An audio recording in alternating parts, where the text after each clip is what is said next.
So we were able to actually apply artificial intelligence in partnership with some experience that we have from our healthcare field to treat a satellite like a patient whose temperature you can take, a couple hundred times a day in some cases, which leads to a fairly predictable patient. And that's really how this all got started, and this capability really came to bear. From the Defense and Aerospace Report, this is The Downlink, a podcast about the intersection of space, the space business, and defense. Not just what's over the horizon, but what's happening above it. I'm your host, Laura Winter. Hello, and welcome to the Downlink podcast. This week's episode is coming from Albuquerque, New Mexico, and it's about resiliency, specifically two very different technologies, the companies, and the defense program that's funding their development. Defense leaders from Secretary Lloyd Austin on down are constantly using the words resilient and resiliency to describe the Department of Defense's approach to maintaining strategic superiority on orbit. In the simplest terms, the strategy is to place such a large number of satellites in orbit that perform the same task that disabling or destroying one or a few really wouldn't affect operations on the ground. Now, whether this strategy will disincentivize the targeting of U.S. space assets is debatable, perhaps even theoretical, but the need to make mission-critical satellites more resilient against the space environment or attack isn't. And that's where the Air Force Research Laboratory and the nonprofit space incubator, NewSpace, New Mexico, come into the picture.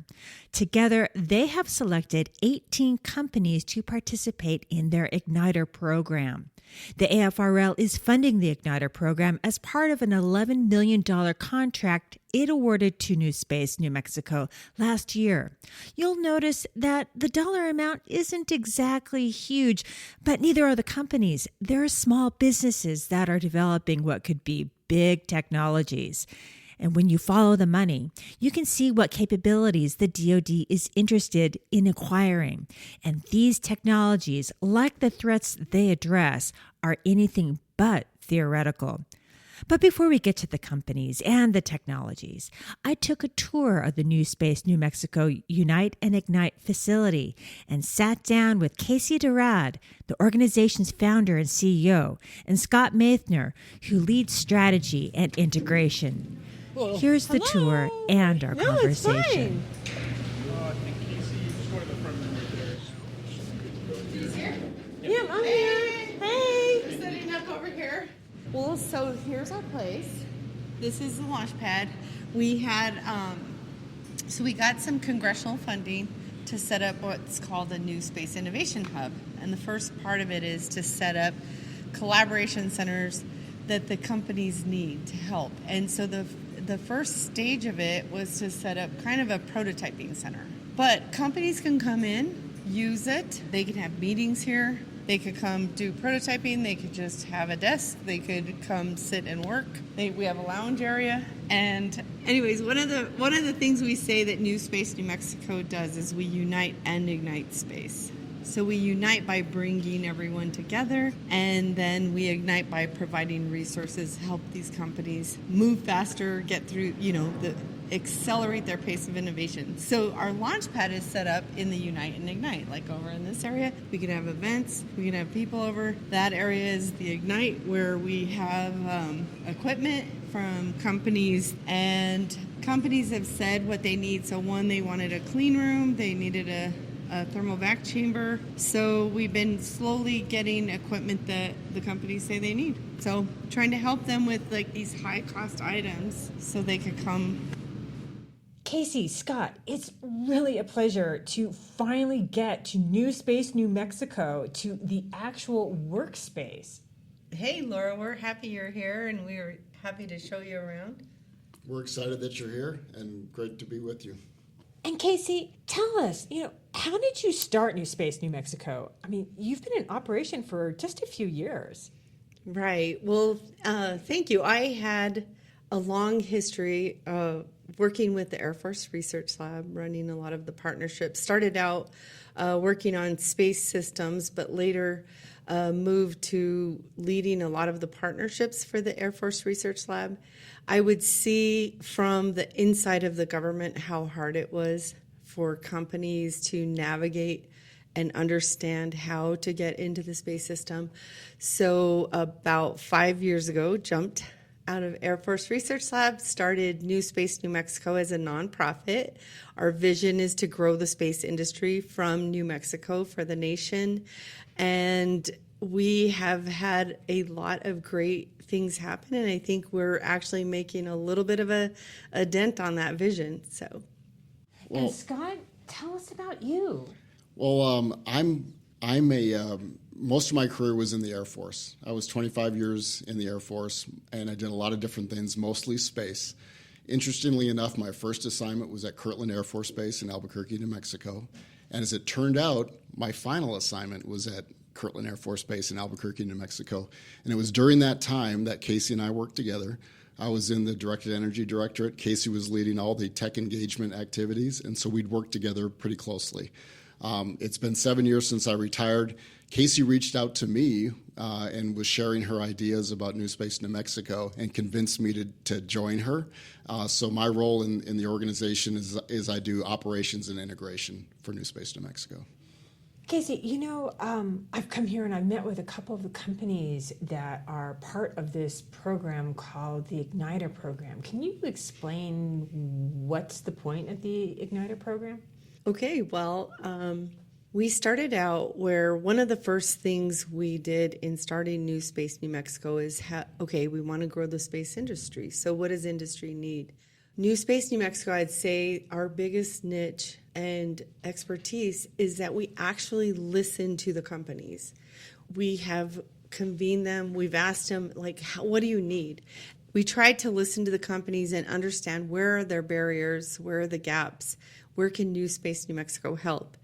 With some funding that we've gathered, we're trying to set up what we're calling this new space innovation hub, where we put together resources to really help the companies accelerate the pace of innovation. Well, part of it was we need to put some kind of structured program where we can help some of the companies. But basically, we had numerous companies reach out saying, yeah, we've gone through this accelerator. I had a data company that had made it first on an AFWorks pitch day, but they didn't know where to go. And, so they're kind of hitting that valley of death where, they have a good concept, but they don't know how to get it to a product and then get to sales. So we set up the NewSpace Igniter it's kind of an incubator like. We say incubator like because it's not exactly that, where we bring companies in and we can provide services and connections at different levels. So the idea, though, is to basically get these suppliers to buyers. So we start off with doing some assessment, figuring out where their tech, where their different readiness levels are, what they need. And as they level up, then we take some of these companies and put them through, the next level of where they might need access to some high cost equipment. Here at the launch pad, we have capabilities where we help connect them to experts. And the final stage of it is to do what we're calling show spaces. We do a number of showcase events for them, whether it's an introduction to a program manager, a single person, or maybe we might have multiple companies pitching to a private investor network. And so the whole idea is where we see where they are, we help them with their pitch, we help them navigate. Some are going to take longer than others, so it's not this set cohort that, is there for 2 months.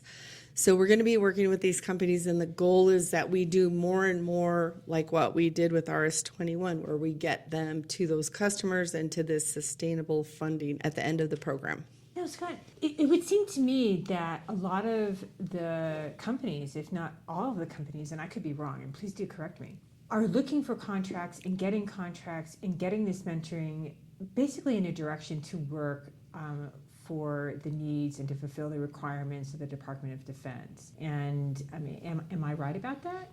Partially. These companies have different opportunities that they're seeking. Some of them are with the the Space Force or the Air Force Research Laboratory, they're really looking for, they've got an idea or a really good concept, right? They're looking for customers. And it could be the government, the Space Force, different organizations within the Space Force.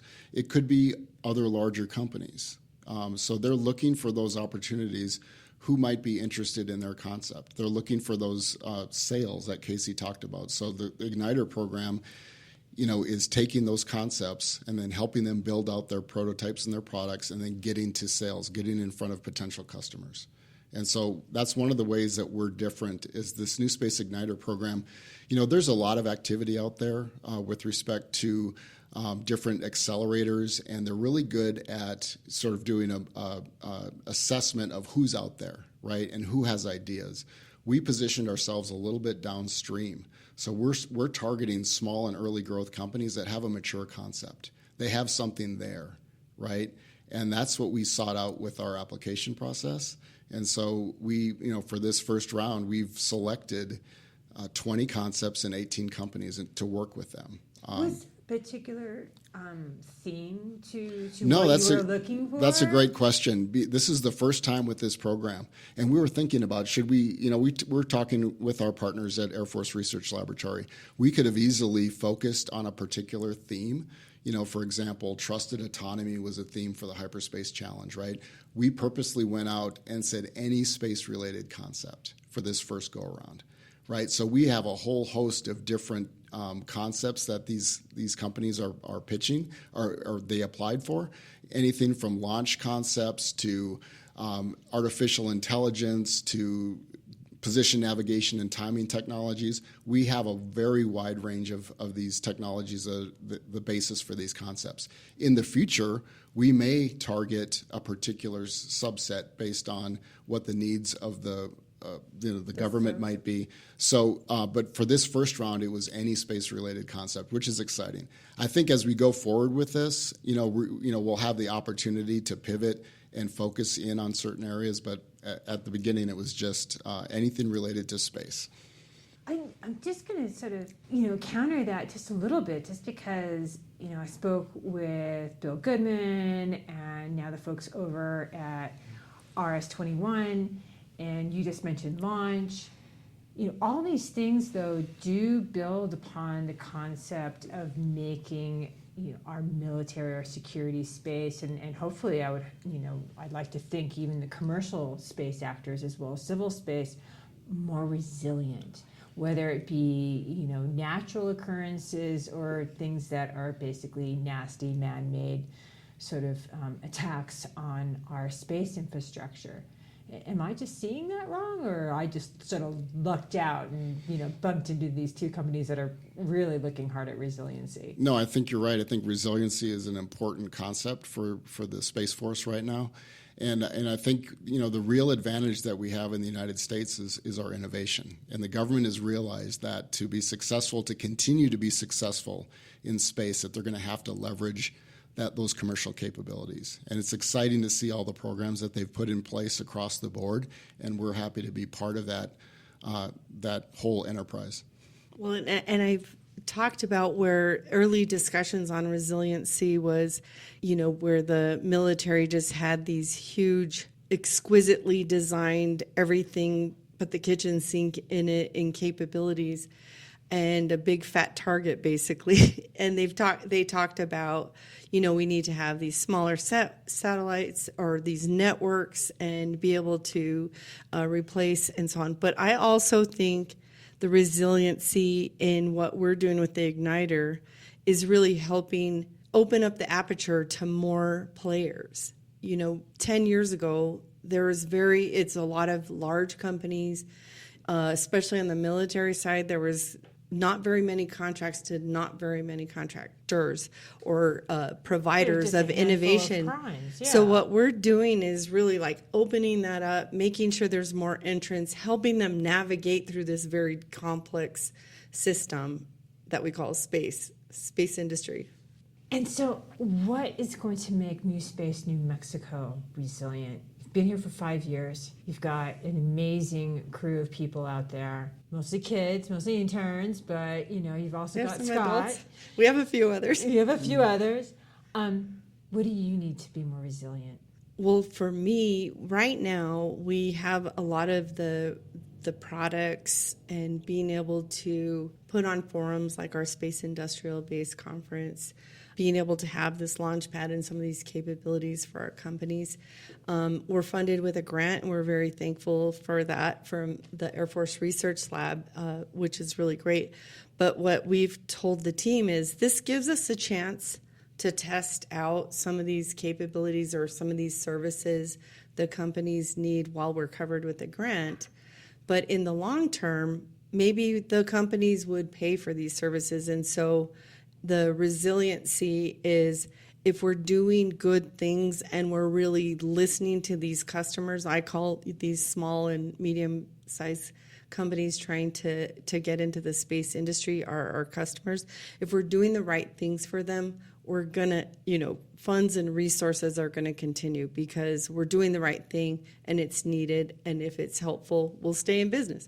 If it's not, we'll go home. Casey, Scott, thank you so much for your time. Thank you. Thank you for spending the time with us. It was fun. Thank you very much. Great to see you.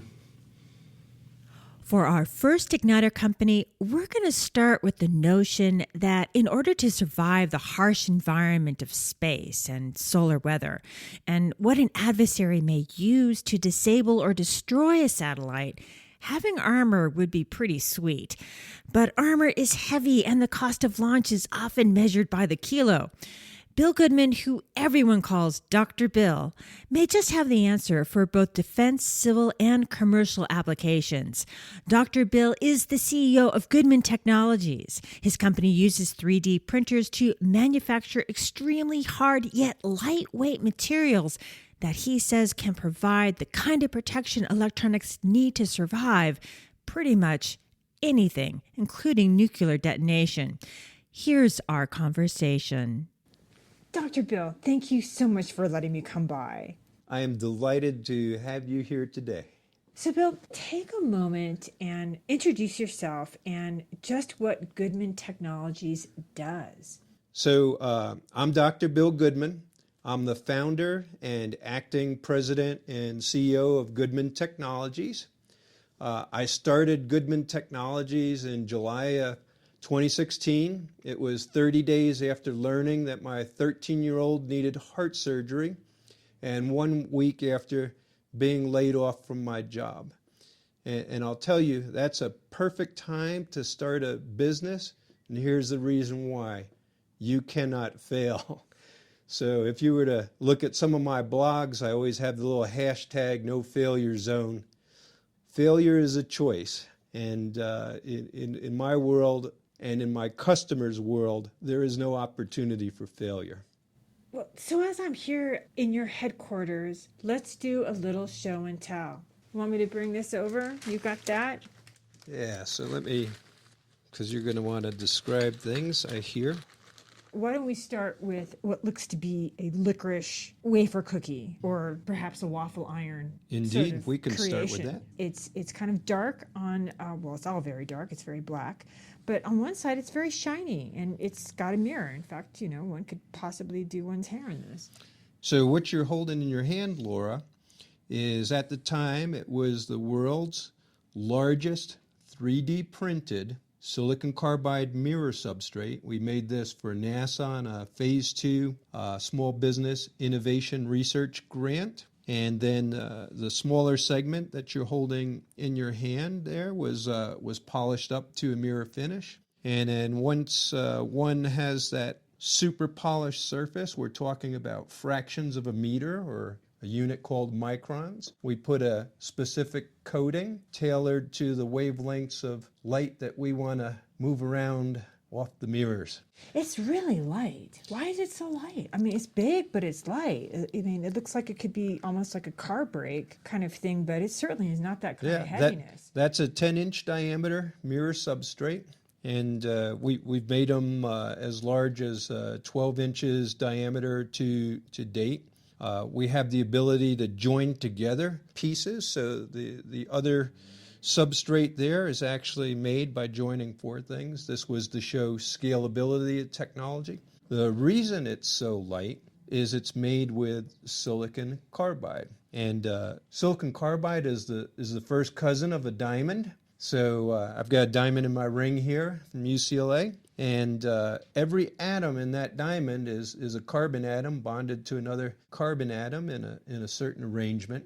Silicon carbide turns out to be the first cousin of a diamond, and we're replacing every other carbon atom with a silicon atom. And so what you get is something that's very light, very hard. It's also very good at conducting heat, and that allows the mirror substrate to be what we call dimensionally stable.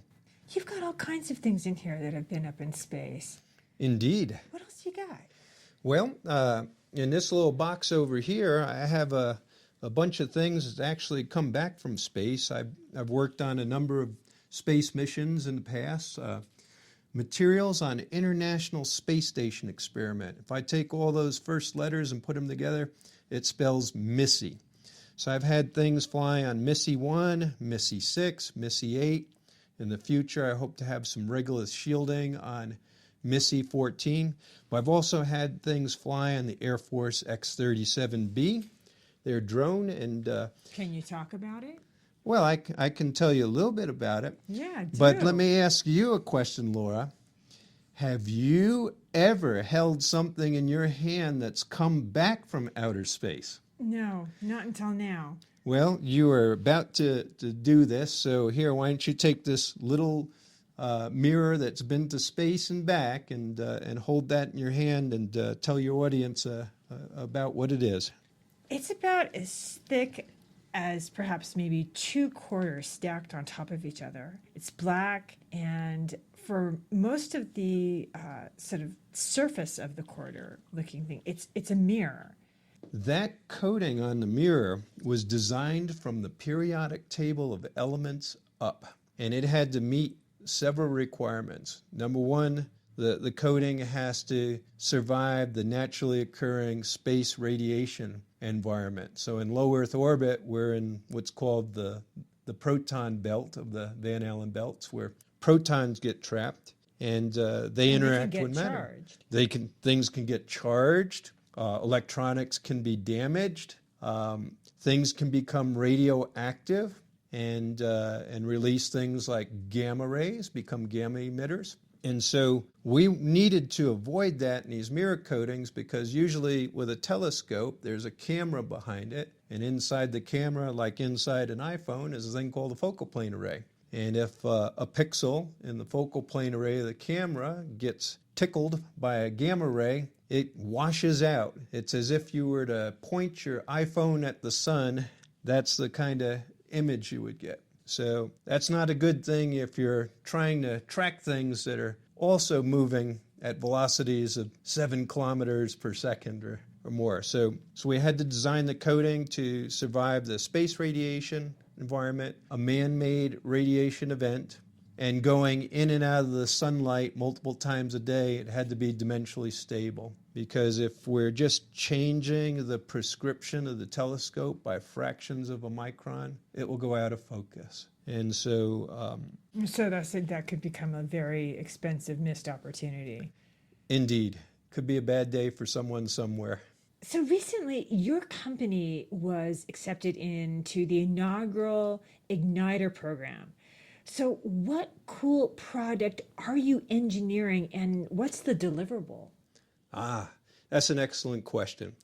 So the NewSpace Igniter, our entry into that was for additively manufactured CubeSats with the goal of mass producing them. And the reason CubeSats are so interesting is if you look at current space assets, whether they be military or civilian or commercial, they're typically take a long time to build and they cost a lot of money. So if we were to just focus on the military for a second, we have communication satellites, we've got navigation, we have tracking and surveillance satellites, and we have early warning satellites. All these systems were very, very expensive, and they are always at risk to naturally occurring events like solar flares, as an example. or to man-made things like ASATs or SJ-21 satellites, which can grab a satellite out of one orbit and put it into another, or directed energy. And there's two kinds. You can use lasers, or you can use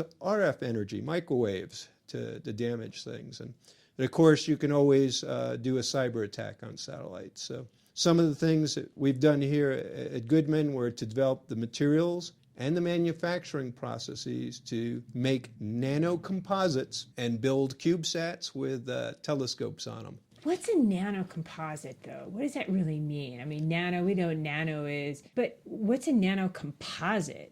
That's an excellent question. Here's what a nanocomposite is. So that 3D printed mirror substrate that you had started out as a paste. And just like squeezing toothpaste out of a tube. But in this case, the toothpaste is made of lots of little particulates. Some of the particulates in the paste are micron scaled, but some of them are on the nano scale. And when we talk about a nanoscale, something that everybody's familiar with these days is COVID virus. Well, your typical COVID virus cell is about 100 nanometers in diameter. So some of the nanoparticulates that we're working with in our nanopaste materials are smaller than the COVID virus.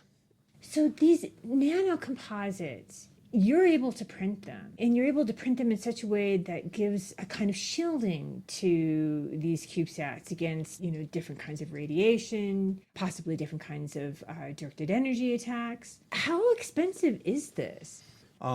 What I'm going to show you here, Laura, is something that we made for the Air Force. This is a test coupon. You can see it's already been broken. But what's special about this particular coupon is I'm going to use it as a nail file. All right. So I'm actually using this nanocomposite, which is silicon carbide based on this side, for a hot structure, things that can survive extreme heat. And I now have a very sharp fingernail. And for you listeners out there, what you would see is that my fingernail being scraped off on this turned it from black to white. True statement? True statement. Now, on this side of the composite, you notice I'm filing. It's making a different sound than the other side, but no nail is coming off on that. That is an entirely different material right there, and that's a polymer-based composite, but embedded within it is a very secret and proprietary formula that makes this composite survivable. And survivable against what? The effects of a nuclear weapon. So there are a lot of things that come out of nuclear weapons, and we're not going to describe on this interview what those are and whatnot. But just know that we've made something and done some testing, and these kinds of materials would make the shells of our CubeSats. And so this is what we would call a nanolaminate composite, where laminate means layers. So it's a multi-layered nanocomposite material. So that would be the box that makes up the CubeSat. Most CubeSats today are made with aluminum or titanium, so they start out with metal plates, and they machine them, and they piece them together, and they stuff the CubeSat with all kinds of electronics and instruments and things like that.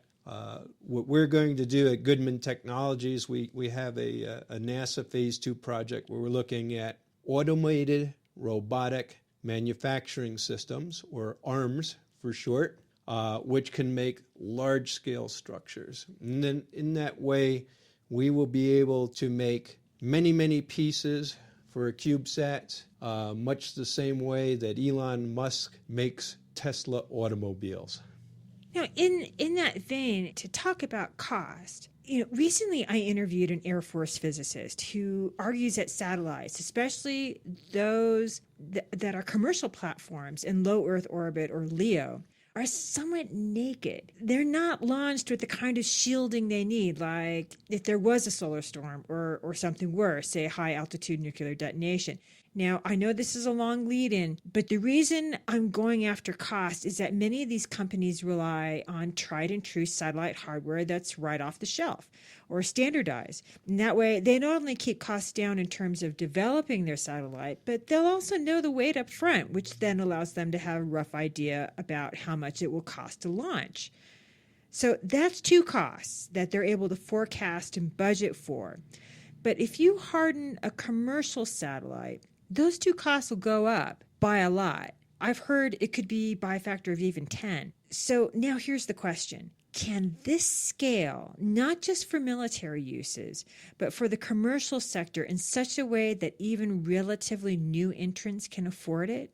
Indeed, it can. So to address some of the points that you made, in the past, and still now in the present, electronics that must survive the ionizing energies that occur in space, or those that could be produced by humans, requires very expensive electronics. They're called rad-hard electronics. And some of these electronics and processors and stuff can go for hundreds of thousands of dollars a piece. So if one can make the structures of the satellite out of shielding, then an opportunity is provided to use current off-the-shelf electronics like we would have in an ordinary iPhone or Android device, which is super powerful.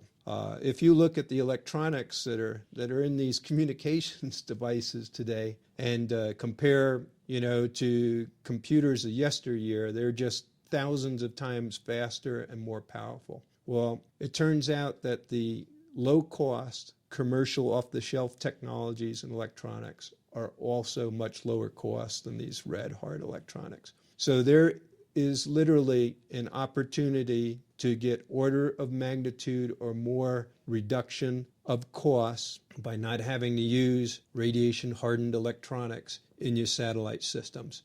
Of course, this is a great payoff for all satellite manufacturers, whether they be military or civilian or commercial. Some of the so I do a lot of market analysis and data investigation and seeing what competition does. One of the sources that I like to use is Bryce Space. They put out reports every year, sometimes a couple times a year, and one of the data points that I like to use is for 6U CubeSats.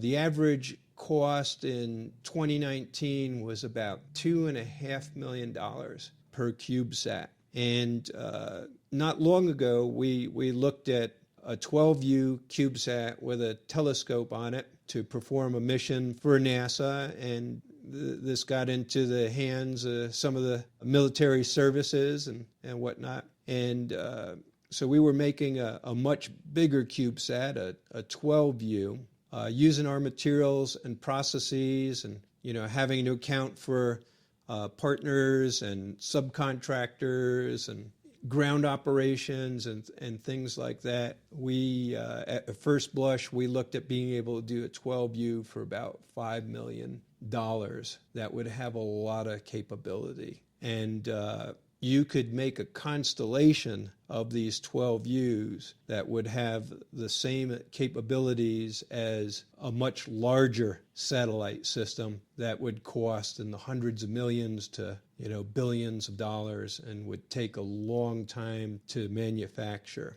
So I think when people in the community, the user community, again, military, civil, commercial, see those kinds of numbers, I think when the space investment community sees real proof here, people are going to be very, very excited about this. And lastly, when can the Air Force Research Lab expect this? This is all doable within a 12 to 24 month time frame. Bill, thank you so much for your time. It's been great visiting with you. I've been delighted to have you here, and thank you for picking Goodman Technologies to do a podcast on. I'm delighted. Dr. Bill never did tell me what exactly went up and came back down on the Air Force's super secret uncrewed space plane, the X-37B, but I'd bet it was a material designed at the atomic level. So now let's get to our second igniter company, RS-21. What makes this company really interesting is that it has taken a software program it designed and developed to monitor medical patients and applied it to satellite health. I spoke with RS-21's Chief Technology Officer, Kameron Baumgardner, and Carrie Powell, who's the project manager for the space side of the business. Here's our conversation. Thank you for letting me come by for a visit. Yeah, thank you so much for coming by. We're really excited to share what we're up to. Excited to talk to you today. Before we go any further, let's do a quick round of introductions. Kameron, tell us about you and what you do here at RS-21, and just what does RS-21, the name of the company, I mean, what does it mean? Yeah, that's a great question because we get that a lot.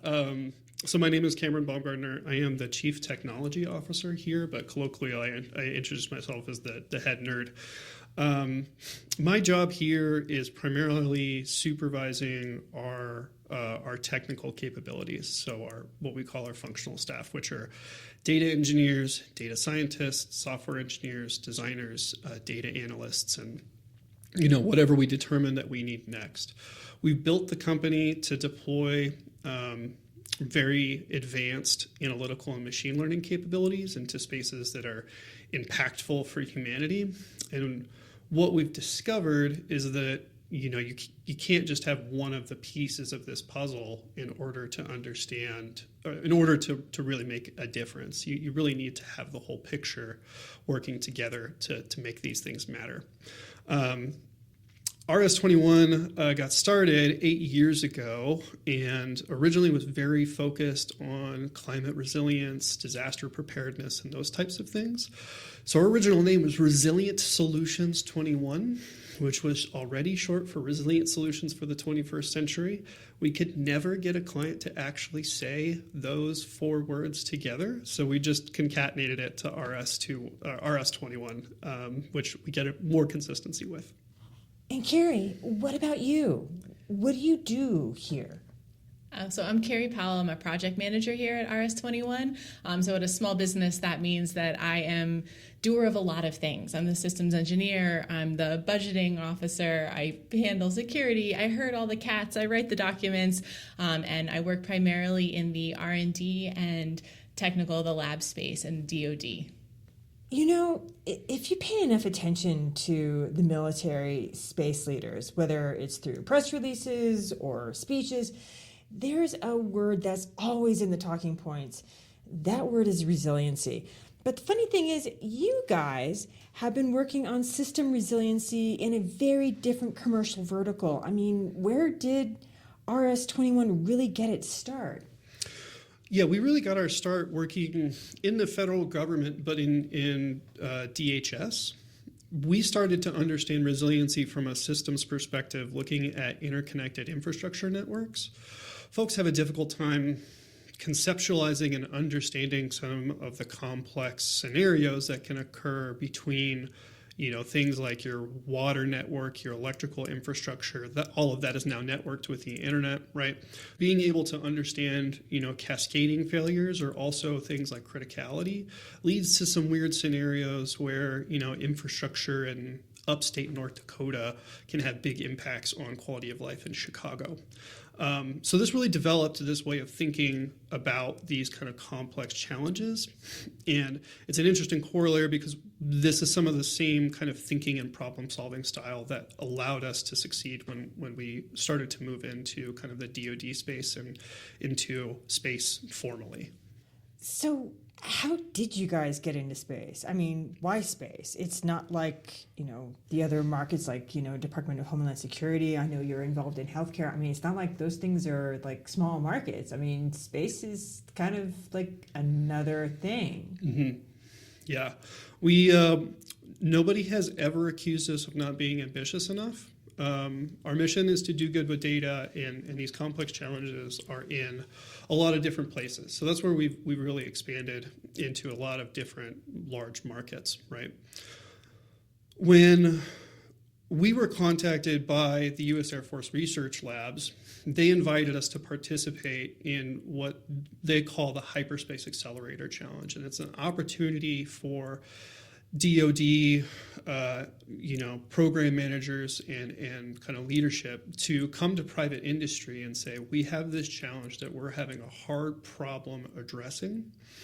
What, as private industry and kind of small businesses and some research organizations, what do you think about this challenge, and what do you think you could bring to bear to help us here? Well, that begs the question. I mean, what was the challenge that they brought to you? Yeah. So the theme of our cohort was called Trusted Autonomy. That satellites are specifically challenged with a increasingly hostile environment.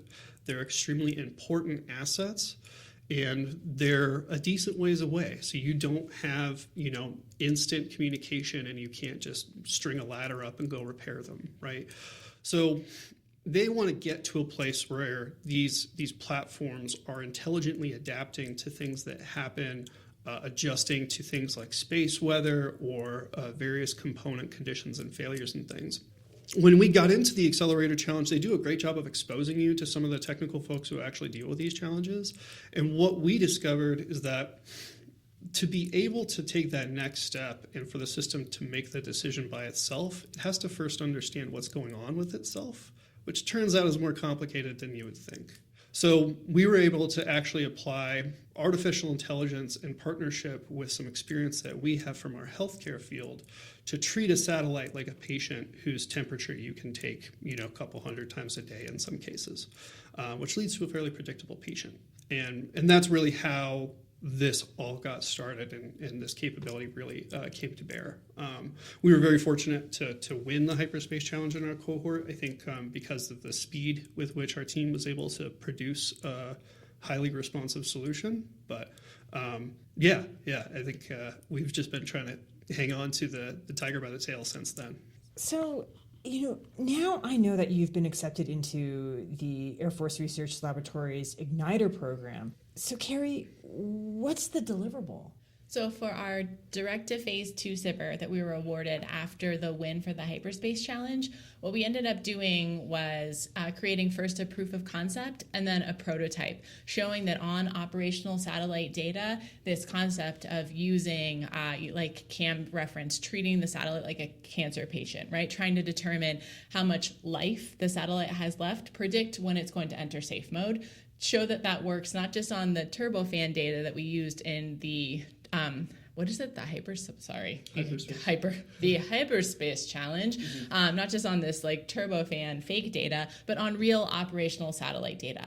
And so we worked with our partners at AFRL and then also at SSC, Space Systems Command, to get access to data, because all machine learning, it's all data hungry, data. That's all we were asking for. And so we were able to get a data set and create some synthetic data and just prove that this worked. So our good idea worked. And then we were also able to interact with the warfighters, with the end users of this tool, and talk to the Space Force and say, okay, if you have a tool that can predict when a satellite is going to enter safe mode, how does that fit into your workflow? How would you use it? How can we make this the best thing for you? Not just what I, Carrie Powell, think is best for you in your operations center, but what do you, as someone who's working down here, on this watch floor, what do you think you need, and how can we make this the best experience for you? So RS21, in addition to being a data science company, we have incredibly talented designers and UX and UI, and so we leverage that capability as well. So the prototype that we brought to the table really shows that full spectrum of capability, where we have a spinning globe that shows where the satellite was in orbit when the telemetry data came down, so you can take into account effects from the South Atlantic anomaly, right? And a space weather plugin, so you can say, okay, what was happening with a magnetic storm, or what was going on with space weather when I experienced these conditions that caused the model to believe the satellite was going to enter safe mode. So it's this really cool, combination of approaches, technologies, design that we brought to the table that I think has the customer really excited. So now, just to be clear, I mean, this project is called Space, but under your roof, this word has an additional vowel. Carrie, how do you spell the name of your project, and what's the meaning behind it? I might have to hand this back over to Cam. I think he was a part of the original, but it's SPAICE. So I can't spell space correctly anymore. Anytime I try and type anything out, I add an extra A, but it's AI. So that whole idea, and I forget the acronym. It is the Space Prognostics Artificial Intelligence Computational Environment. I'm a little fuzzy on the C, but we were just kind of trying to create the most accurate description of the technology as possible, and it just turned out that, it spelled space in the end of the day. It's funny how that happens sometimes. And Carrie, have you tested your space, with an I, system on an actual orbiting satellite? I mean, has it actually been working on something that's up there like in Leo? So we have not done a test on an operational satellite yet. We were actually just awarded a Phase 3 SBIR a month ago, and the entire purpose of that Phase 3 SBIR is to get that operational test. So we're going to be involved in this satellite. They're building it right now, so we'll get to look at the environmental data, see if we can feed that into our model, see how that works when they shake and bake it, right? They put it in the vacuum chamber, so we'll get that data. We can use that to train our model, see if that's a good source of data for us, because like I said, data hungry, looking at some of the transfer learning applications. It's really cool stuff. And then when they launch that satellite, Space will be a part of the ground station software. And so from launch and early ops and through operation, Space will be down there assisting the operators, helping predict and prevent safe mode entries. And here's a question. I mean, because this is monitoring a satellite like a patient, does it have additional or need additional sensors, or are there already enough sensors on these satellites that you're pulling data from? I mean, will there be additional sensors that go up maybe in future satellites to build out that data set? So right now, the idea is that this is something that you can train and you can use just using your telemetry data. So health and status telemetry data. I sound like British. So it just pulls the health and status telemetry data that's already coming down. So you don't have to add something new to the satellite. You don't need a new waveform, right? You don't need a new antenna. All we're doing is looking at the existing health and status telemetry data that's coming into the ground station and analyzing that. And that's where we're pulling the predictions from and some of the insights that we provide to the operator. So how does this help the operator make the space asset more resilient then? Because this is more than just, an alarm system. I mean, there's a lot more under the hood here. There is a lot under the hood. I've been privileged to work with some incredibly smart people here at RS21, and we have really leveraged that to put a lot of functionality into our tool. And so the first piece is the predictive piece. So it's telling the operator, hey, within the next 24 hours, this satellite has a 75% chance of entering safe mode. But what we did that's really cool is instead of just having this black box of AI, we incorporated what's called explainable AI. So it's the why. So it's telling that operator not just like, oh, shoot, we think something's going to happen, but it's telling you these are the top 10 features. These are the components of the telemetry data that are leading the model to this prediction. So it says, look at this subsystem. Look at this error rate, right? Look at the temperature on your PCE1 board. So it's definitely providing that ability for the operator to act on the alert and to prevent a safe mode entry, which I think really improves that resiliency factor. Now, you're already doing great business with other verticals. Why has RS21 sought a berth in the Igniter program? I mean, what's the play? Yeah, I think as you mentioned, we work in a large, we work in a set of large markets. If you look at some of those, healthcare, state and local government, other federal agencies, they're also not. They're fairly well controlled and regulated, right? In healthcare, you've got HIPAA and things like that.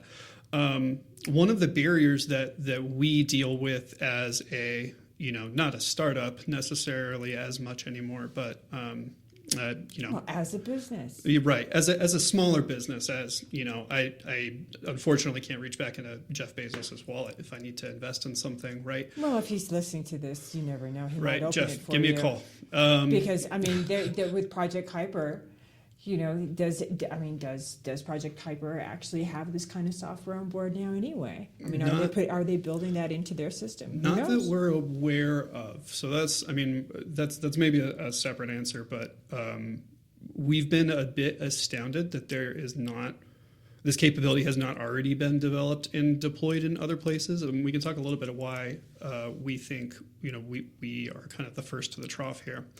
But to go back to why the Igniter program is really important for us is that we've learned after entering these types of markets before that these type of programs which assist companies like ours in getting exposure to the ways in which to do business and the folks that kind of are in the know, as well as kind of resources and mentorship, really shorten that time that we have to take and the investment that we have to make in order to take this amazing capability and put it into operation centers and decision makers' hands where it actually generates value, saves the taxpayers money, increases national security readiness, and all those types of things that we're trying to do with the program. And so, Carrie, when's it going to be ready? I'm going to give the classic project management answer and say it depends. So it absolutely depends on what kind of engagement we get. So I think Kim kind of touched on the fact that being a small business, working with the DoD is challenging, and that's why having things like the Igniter program, having the CIBR program are incredibly helpful. But there's security clearances, there's NIST compliance, and so we are on our way marching towards all of that. And then there's, talking to the right people and getting the right contracts in place. So I would say it's a moving target, but we're ready. So absolutely. Well, Carrie, Kameron, thank you so much for your time. Yeah, thank you. Yeah, thank you so much. That's it for this week. If you like what you're hearing, follow the Downlink on Twitter and subscribe to the podcast on your favorite podcast platform.